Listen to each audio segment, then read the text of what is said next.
नमस्कार, मैं सत्येंद्र गिरी और आप देख रहे हैं मेरा यूट्यूब चैनल सत्येंद्र गिरी। अब देश में अमृतकाल का शुरुआत हो चुका है और ये शुरुआत अमृतकाल के बजट से ही प्रारंभ हुआ है।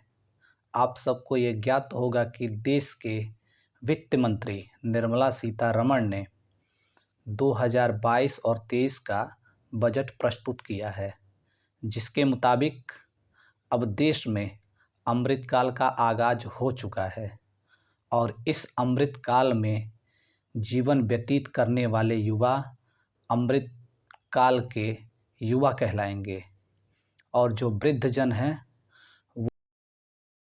वो यानी पूरा मिला जुला करके 2024 के चुनाव को ध्यान में रखकर केंद्र सरकार ने एक बार फिर पूरे युवा समाज को गुमराह करने का सबसे बड़ा फंडा अपनाया है।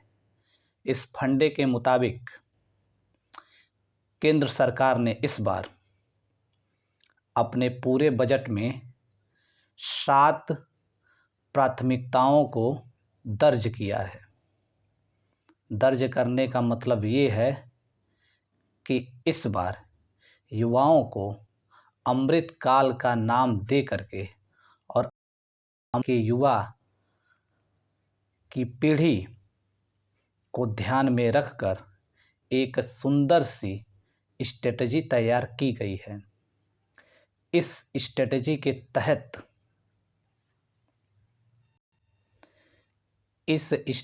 के तहत युवाओं को अब नौकरी और पढ़ाई लिखाई करने की आवश्यकता नहीं है, क्योंकि उनके जीवन में अब तो अमृत की ही बारिश होगी। जिस प्रकार से केंद्र सरकार ने पिछले 8 सालों से युवाओं को कोई न कोई नई योजना बनाकर गुमराह करने का दावा किया है, वो सारे दावे धीरे धीरे खोखले दिखाई देते हैं। अब जब 2024 में लोकसभा का चुनाव होना है तो इस समय आज़ादी का 75वां मनाया गया और हर घर तिरंगा योजना के तहत पूरे भारत में तिरंगे झंडे का इतना बड़ा सम्मान हुआ कि ये सब तो कोई जान ही नहीं सकता, पहचान ही नहीं सकता। केंद्र में सत्ताधीश पार्टी अपने किसी भी छोटे मोटे कार्य को एक इतने बड़े इवेंट बना करके लोगों के सामने प्रस्तुत करती है, जिससे कि लोगों के मस्तिष्क में उसी का तस्वीर बार बार दिखाई दे। केंद्र सरकार ने पिछले साल युवाओं को बेरोजगारी भत्ता देने का ऐलान किया था। अब इस बार भी 2021-22 का बजट समाप्त हुआ, 2022-23 का बजट पुनः आया है। इस बजट में भी केंद्र सरकार ने तमाम तरीके के युवाओं को अग्रमुखी विकास के लिए वादे किए हैं। वादे कितने सच्चे और कितने वास्तविक होंगे, ये समय आने पर पुनः आप सबको मालूम होगा।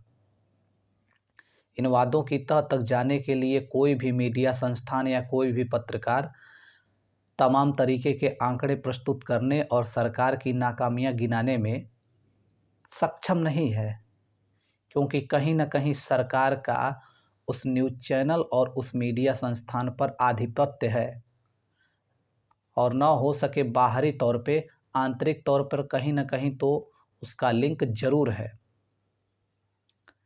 बाकी देश में अमृत की वर्षा हो रही है। हो सकता है आप लोग के मुंह में अमृत की एक आध बूंद चली जाए, जिसकी वजह से आप लोग अमर हो जाएं और नौकरी, महंगाई, बेरोजगारी, ये सब तो सपनों में आए।